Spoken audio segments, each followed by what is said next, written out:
Hey, what's up, everybody? This episode is a little different in that I was just cleaning out my computer and I happened to stumble across a meeting that I had with Quint and Dewey Nielsen, who a lot of you know are two of our FRS instructors. And I think we were just having one of our regular kind of weekly meetings, and we were discussing an upcoming seminar, and we often throw ideas around, how can we present, how can we better get the point across using different examples, etc. So we were in the midst of that, and we were also in the midst of discussing a few cases that we were working on collectively. So I'm coming on now to talk to you guys because some of the things we were talking about, because you're picking it up mid-conversation, I wanted to give you guys a little bit of context so that you understand what we were talking about in the conversation, because unfortunately I didn't film the whole thing. I don't even remember why I filmed it, but I just happened to stumble across it. But it kind of starts mid-conversation and then it kind of ends mid-conversation. So I do think, though, that there's a lot of interesting things that you guys will enjoy. So that's why I'm putting it out. But just to give a little context. So we were discussing a couple of cases, and the cases were as follows. So first off, we do what we call, internal training. So the FRS Internal Strength Model and functional range conditioning.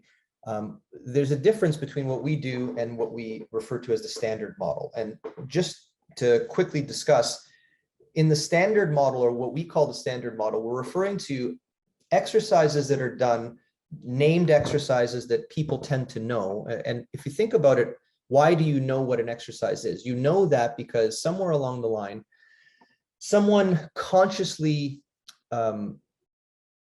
confined the variables of movement in order to produce a movement that starts at point A and ends at point B. And in the midst of that, there's particular postures that are supposed to be maintained. And then, you get an exercise. So for example, the bench press, when I say the word bench press, most everyone has a very similar understanding as to what I'm talking about, because we know that it's obviously on a bench and you're going to go from here to there. So these are standard exercises. And in standard model training, when only standardized exercises are used, we often talk about the fact that we're often patternizing our clients into doing things that they aren't necessarily supposed to be doing, or they might not have the prerequisites to do. Or even simply, when we're patternizing using only these named exercises, we're leaving a lot of tissue on the table. So in the internal model, we reverse the spotlight of training, and we take it away from patternized training. Not to say that we don't do standard model training. I want to make that clear. All of our athletes are getting, we do squat and deadlift and press and all of these other things, but just for different reasons. But the focus, of course, is not on the external environment, the feat of strength. Our focus is on the internal environment, and therefore we take a more tissue-specific approach to training. We ask questions, what tissues specifically are lacking capacity that we can put training energy into to raise said capacity, such that that capacity can then add to the overall function of the system. So we try to make systematic increases in the body system as opposed to patternized increases. But anyway, that was my very brief discussion as to the difference between an internal model of training or program versus the standard model of training and programming. Another thing that's important to understand for this podcast is we're talking a lot about absolute strength training. For those of you who don't know, there's absolute strength and there's maximal strength. So sometimes we use these interchangeably, even though they're not the same thing. Maximal strength is what a person can consciously muster in terms of strength output. So, I put you under a bar. How much, when you try your best, how much can you actually put out in terms of force output? Absolute strength is the theoretical understanding of, if I were able to take all of your tissues and activate them to the utmost extent of the possibility of those tissues. So I maximate my nervous system, activates all of the tissues involved in that movement to the full extent that can be activated based on the structure of those tissues. That calculation would be your absolute strength. That would be what is possible if you were able to harness that much neurological energy in your training. So that's the difference between absolute versus maximal. Now, the difference between those two things is your strength potential. So when you're strength training, what you're trying to do is you're trying to close that gap by raising your maximal strength training in order to try to hone in on that absolute strength. And of course, you're always trying to, push the envelope of that absolute strength, or at least we think that you should be. Why? More important than the actual exercises with our athletes, I want to see squats, and I want to see this, and I want to see that, but I really want to train the system. When I say the system, I'm talking about my client, the complex system that is your client. I want to be able to output as much neurological output as I can. So I need to train people to put out high amounts of neurological output. And the reason is because when you train people to be able to do that, you can then take that absolute strength measure, or you train absolute strength, so you increase the amount of force output you can generate. And then we talk in this podcast about taking that energy and then funneling it back into the internal system in order to raise the capacities of the tissues that are involved in whatever activity you're trying to get better or stronger at. So during this conversation, you'll hear us discuss the fact that it's important for absolute strength training to occur no matter what your goals are. Even if you're an athlete in season, you might think, I'm not going to do any absolute strength training because it might be dangerous. But when we say absolute strength training, we're not just talking about, Olympic lifting and throwing around weights. We're talking about selecting a movement, any movement. With our athletes, oftentimes for absolute strength, I'm just trying to find out how much their lower body can output, or how much their upper body can output in a pushing or a pulling exercise, or the same as in the lower body. So really, when we do absolute strength training, we're taking a movement that the person's comfortable putting their full effort into with very little chance of them injuring themselves. Why? Because they're comfortable in the motion. It's something they've done often. And we're just trying to use it as a benchmark to know where their absolute strength training is. This plays into stuff like deadlifting. There's some people out there, you're using a trap bar deadlift versus a regular deadlift, and they'll talk about the cons, the benefits and cons. In this context of training, high level athlete, I don't care. What I care about is I care that they're comfortable doing that exercise so that they can output a high amount of energy, so that I can continue to raise their absolute strength until such time as I think they have enough of it. What does that mean? Well, in every sport, there's a force profile that you're supposed to be going towards. So for, if you're a football player and you're a lineman, there's an amount of absolute strength that you require in order to execute your sport properly.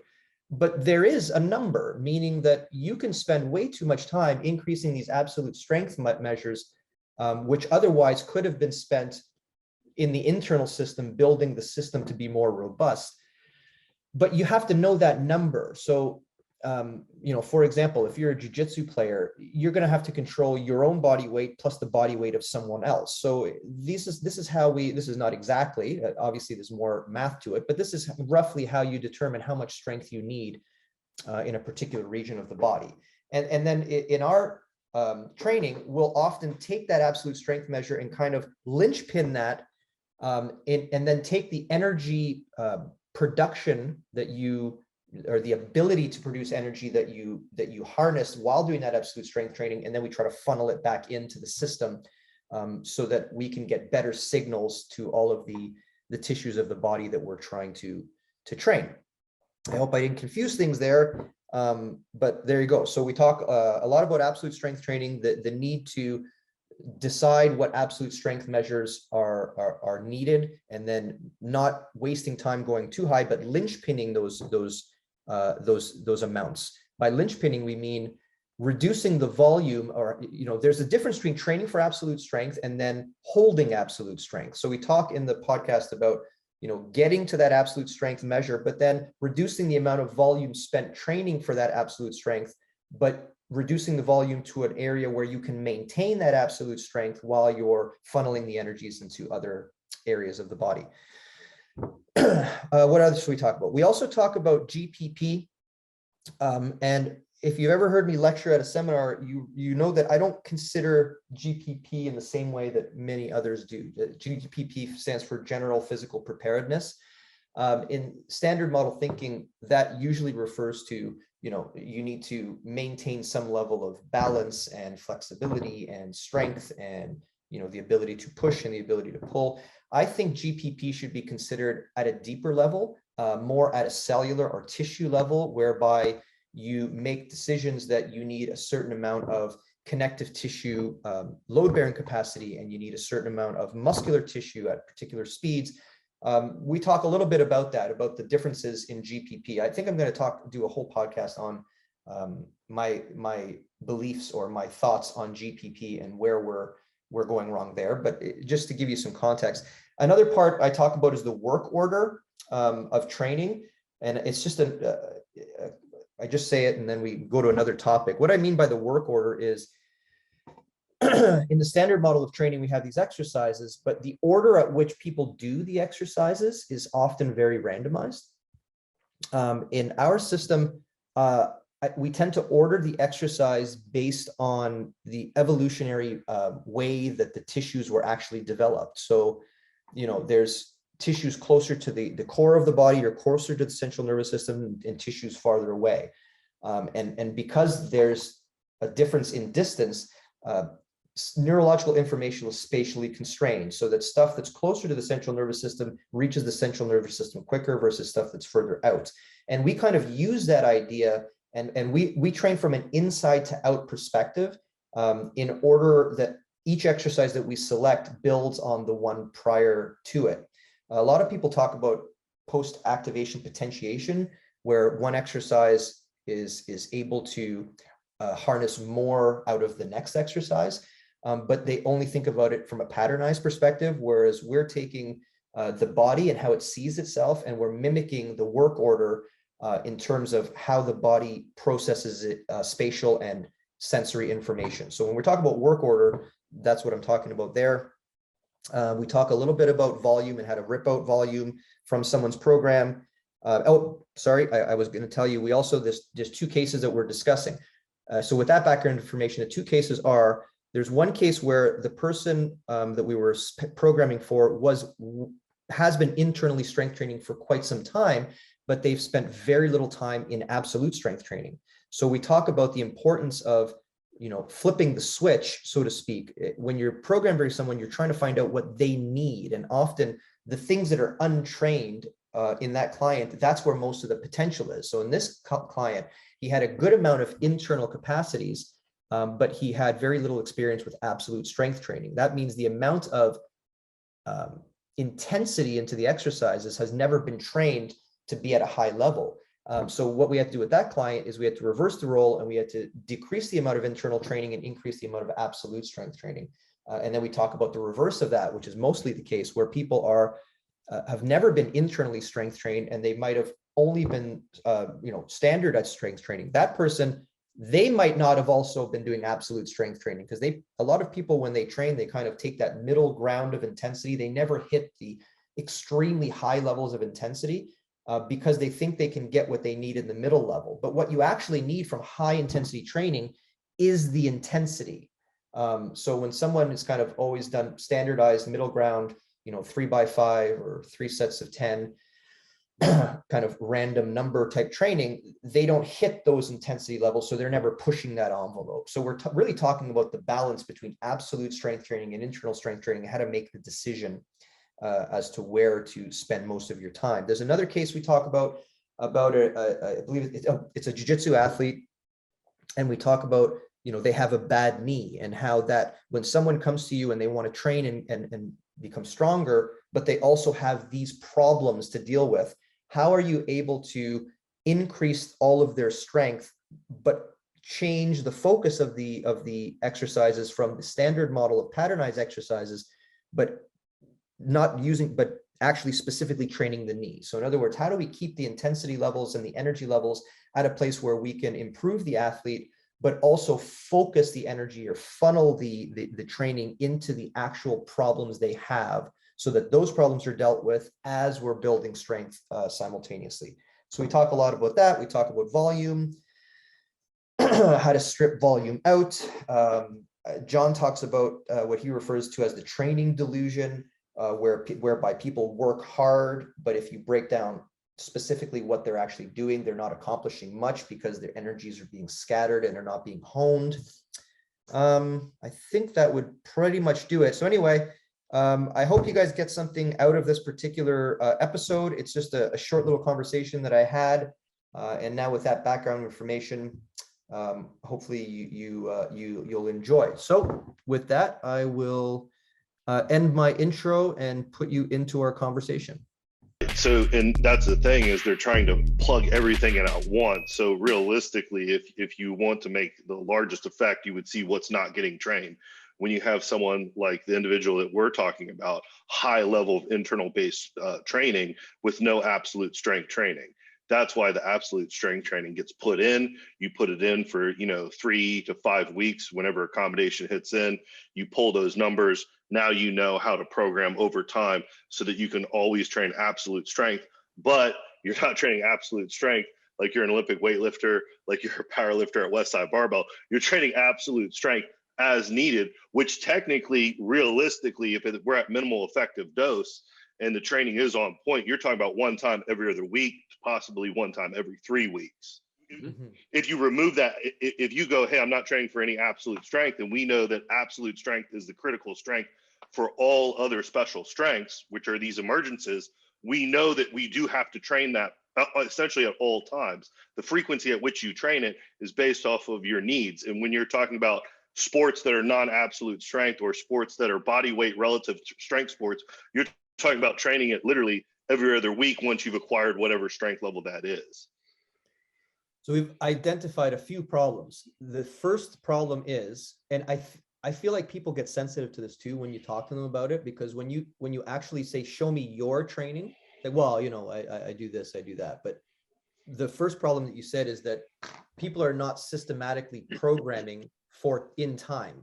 So when we say you can manage to suspend this exercise so that you can put a 6 to 8 week block to fix that knee, people panic as if they're going to lose the effects that they've gained within that 6 to 8 week block, not remembering that in the 6 to 8 week block, you're still going to be doing internal training that will for sure maintain whatever it is you did out here.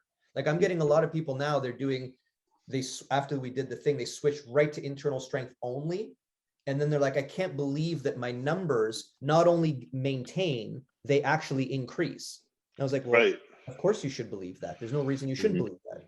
Right, which that's why you see, if you can get higher frequencies of internal based training, which you get higher frequencies of those between your absolute strength training. Your absolute strength numbers will actually increase without actually having to, you will be forced to increase your absolute numbers. Right? You see what I'm saying? Because in the case that you were specifically talking about, I recall it generally, and the general recall was completely untrained from absolute strength level, high level of internal strength training. So you flip the switch, you go, okay, let's stabilize absolute strength so that we can train this over time. Then what happened was, on the back end, the other things that we pushed was connective tissue architecture of the hip joint capsule, connective tissue architecture of the shoulder joint capsule.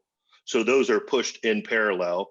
Then as soon as absolute strength is essentially pulled, then you have expand capsular workspace, and both of those joints will stabilizing absolute strength in parallel. So now you can see the training is starting to acquire significantly more things, right? But absolute, like it's not, you're not, like part of the problem that I think the problem that we're going to have is it goes back to, like, people aren't respecting powerlifters or Olympic weightlifters as sport, right? So they can't disassociate the fact that, when you take a powerlifter at Westside and you go, hey, where's he doing his skill work at?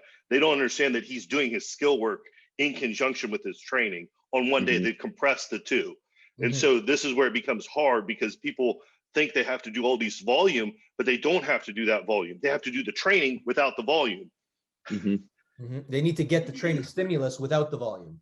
Correct, right? And think about it. If they do that, then they can train technically more things at a higher frequency, because the way the internal strength model is, it enables you to train all of these other things. So if we remove the skill-based stuff that the lifter has, now what do we get to do? We get to input more internal strength training to train more things over time. As you start to train all of these other things over time, of course, your absolute strength number will go up. And I think the other important thing that you said, which is an important thing we should be bringing up, is that in the opposite, when you do have like you said, this particular client who's well established in internal training, but not well established in absolute strength, is the idea that pushing absolute strength allows access to force production that is then retrovertedly able to be applied to anything internally. Yeah, I mean, listen, we care about the absolute strength number, but we just care about the nervous system's ability to generate force, because then we're going to use that magnitude of force instead of at the deadlift. Then we're going to channel it into the hip, into the shoulder. That's what's really going to push adaptation. So we're just using these external based things so that we can add more load, so the nervous system can compress itself, generate a larger magnitude of force. The hope is that then that ability of the nervous system to generate a higher magnitude of force then gets driven into the internal system, which then pushes internal training even higher. Which is why you see that generally as people get stronger, when we say, you know, your shoulder capsule is shrinking for whatever reason, and we want to build it back, it's very easy to build it back with those people. Because, you know, in an internal system, we're also working on percentages of perceived effort.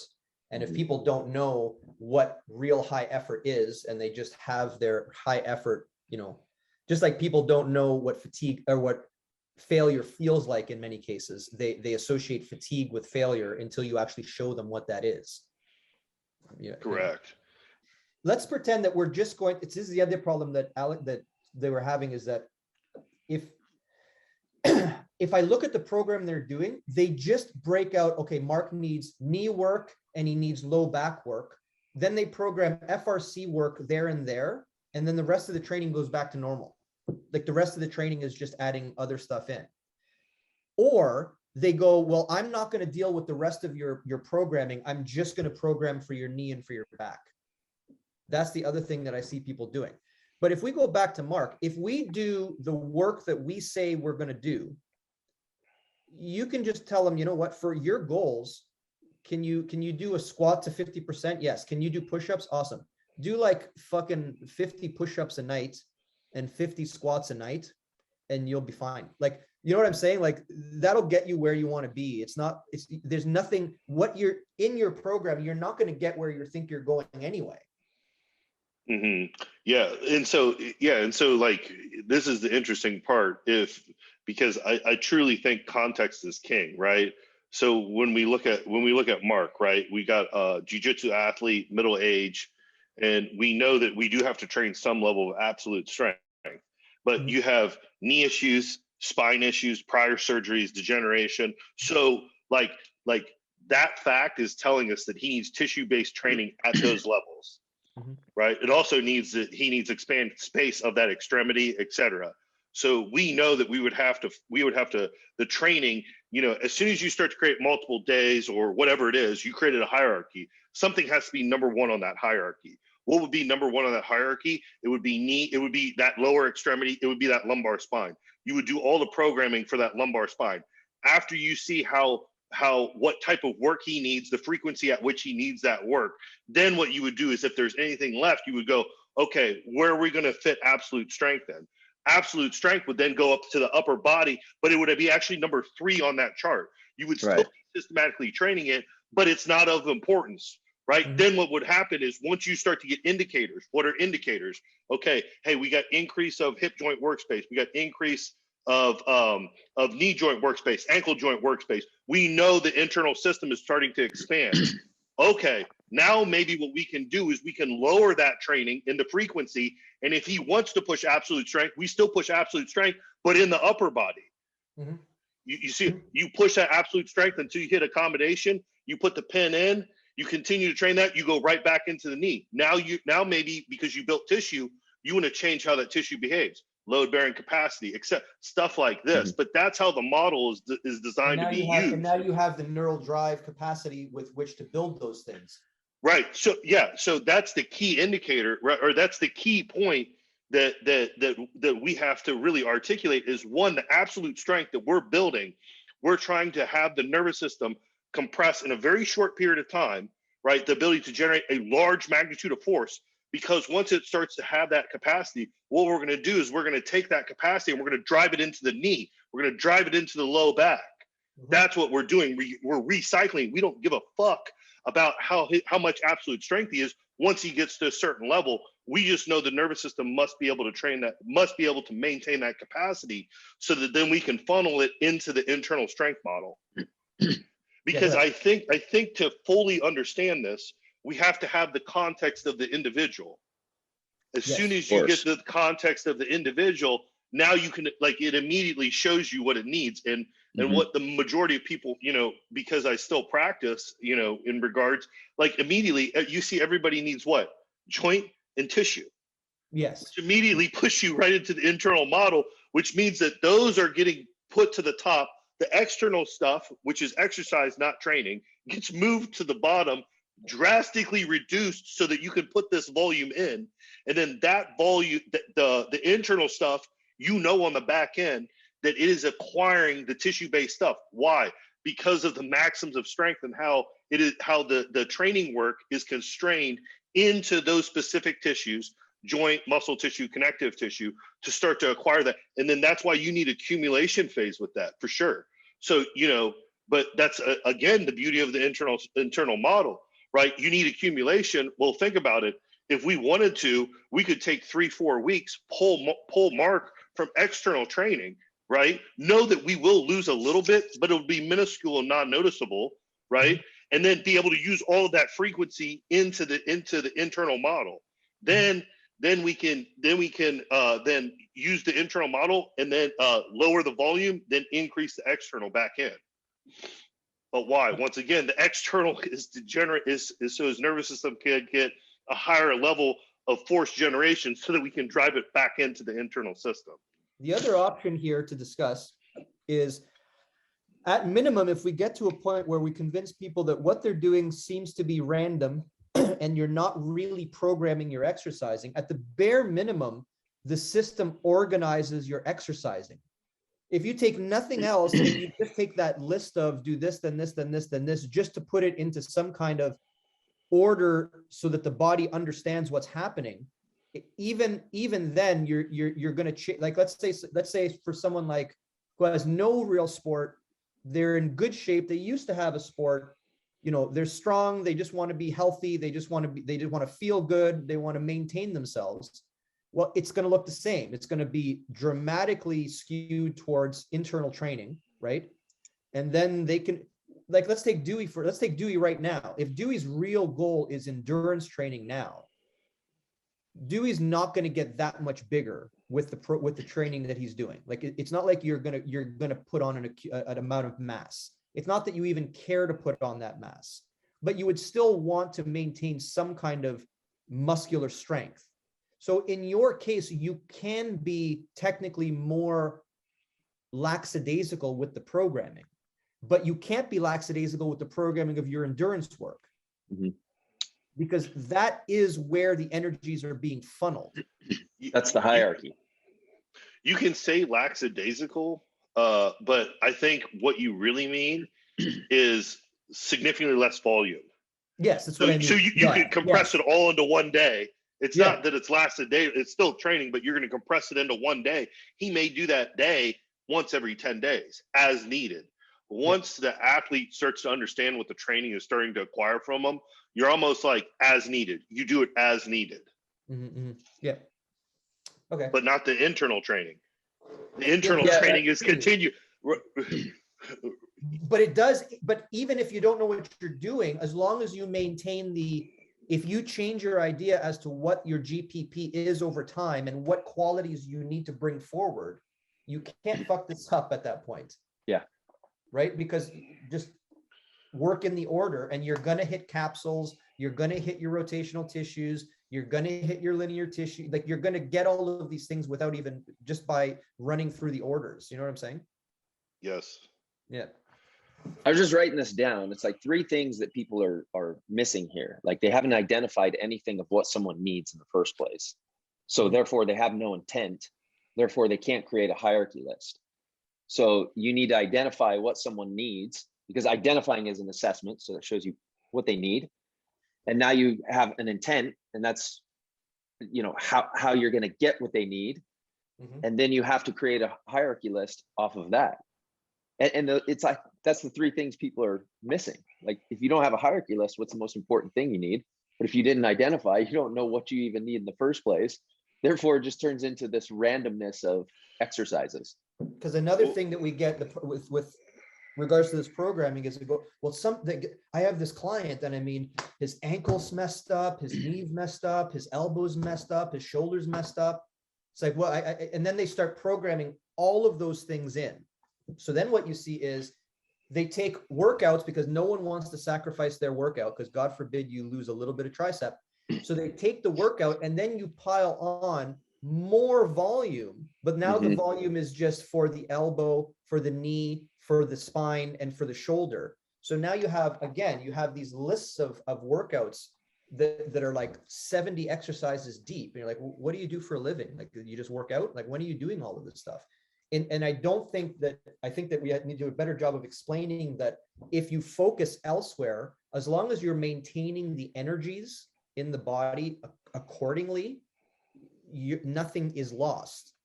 You're just funneling energies in different directions. But from an energy standpoint, from a force production standpoint, those are very general things that can be maintained, you know, without doing skull crushers every Thursday, because God forbid you lose your skull crusher. Correct. Okay. Yeah. And the interesting part too is, think about it. Like we know, based off of just how systems behave, the system is always telling you what it needs. So when you're saying, hey, I got a knee issue, the system is telling you, you have to do training at the knee. Why do you have to do training at the knee? Let's take a look at your training protocol, which is just probably going to be exercising. What we will see is missing. What do you think is going to be missing? Stuff for the knee. Stuff for the knee. Because I got to squat, man. It's like standard model training. Standard model training like forces standard model thinking. So then they come to internal strength model, and they're still using standard model thinking with the internal strength model. Yes, that's exactly standard model thinking. But think about it. I can't remember, Dre, you said it. I can't remember the quote, but it's always like, it goes something like, whatever you're not training per se, you're going to get injured in that range. Yeah, you'll always regret not training the thing you injured. Yes. So just a simple heuristic, right? Like, you know, as a therapist, when somebody comes to me, you ask them the question, hey, you got this knee joint issue. What are you doing for your knee joint? Nothing. Or you have to explain to them the stuff that they're doing for their knee joint is just standard modeled stuff, where it's not tissue specific training for the knee. It's stuff that requires a knee to be organized, i.e. a squat, et cetera, stuff like that. Right. And so I think that essentially what happens is you have, like I call it the training delusion. People are doing work, and I give them credit for doing work. Right. But you have to be doing the right work at the right time. Right. And that's what the internal model should do. Even if you don't understand how to do an FRA, a joint assessment, et cetera, just the simple fact that like you have a joint issue or a tissue issue, the model will tell you exactly what you need to do. And that doesn't pull from your GPP. No, it would add to it, because your GPP is getting pulled because you're doing SPP, which is the external model based stuff. And once again, it comes back. I always ask people, are you a power lifter? Are you an Olympic weightlifter? Yeah. No? Okay. Why are you at the training volumes that they're at? Preplin's chart, that's great. Guess what that's for? Not you. Like think about it this way, you know, Medvedev, you read Medvedev, who was in charge of Soviet training. Okay. To attain high sporting mastery on the Soviet team, you're talking about 7 years of training before you could be eligible for that. Okay. That's the reason why those volumes are so crazy, Don't try to take another sport's volumes and put it into a general population individual. Yeah. Yeah. Like, and if you do, technically it's better for all the internal strength practitioners because we'll always be working. Here's another thing that like we might think is intuitive, but people, they might think they know the concept, but they don't put it into focus, is that if I say, what are you training for? On Monday, you can't grow every muscle simultaneously either, unless you're in the business of building every single muscle simultaneously, which is an inordinate amount of volume, which is what a bodybuilder is, which is a sport. But anyone else, like if you saw the volume that a bodybuilder does and you put it up against what you're probably not even at that, like you're somewhere in the middle. Like it's a waste of time, which is why we say that most people that you see in the gym, unless they fuck around with some, supplementation, they're just about the same now as they are 5 years from now, as they are 10 years from now. But people have this crazy thing but they might be able to become as big as a bodybuilder. Like I'm not going to wake up 2 years from now and be as large as John Quint, unless I really, really hone in my training. And I think that people just have a inflated sense of what their training can actually accomplish. And that's the major problem. 100%. That's why I call it the training delusion. Yeah. Like I saw what you're doing. You don't have abs by now. You're not getting them. Like, awesome. You're doing more sit-ups. Awesome. Muscle Mag gave you this new way to do lower abs. Wicked. You're not getting abs unless I see some insanely big changes in dietary this and and it has to be specifically honed. It just doesn't happen in time. I think that's a big point. Yeah. As soon as we establish the rules of how you structure the exercise. I was just thinking it was funny though, but what research doesn't ever do is create a systematic way of applying the research that you're reading. Right. That is the one thing that's why the standard model, we might call it the standard model, but every single individual that we've ever taught has their own version of what the standard model is, because there is no systematic approach if there's no systematic approach. Mm-hmm. You can know all you need to know about, you see these guys on Instagram and they're, exercise physiology. You can know everything you need to know about exercise physiology. And then I give you a particular scenario like we just did, where I give you one guy who's well internally trained and doesn't have absolute strength and another guy who's opposite. And I say, what are you going to do with this person? And the person would just stare blankly back at you. Okay, I like where you're going with this. You're 100%. I 100% agree. And this is the interesting thing. Another thing that the Soviets would do was every Olympic training cycle, what they would do is they would post all of the training in the Soviet Sport Review. Why? So all the coaches could scrutinize it. So what you're saying is, here in the West or here where we're at, everybody has their own model. But in the Soviet Union, that wasn't the case. It would be posted and scrutinized. That's how you saw everyone converging onto this system. And that's how that system was able to grow and get more results. But you're 100% right. Think about it. There's 32 NFL teams. You go to organization A and organization B. You could have the same exact thing that the lineman needs to do, training in two totally different ways. Makes no logical sense. And there's no way. There's really no way to scrutinize one versus the other if you don't have a system in place to use. Right. Like you're working with no outcome measures.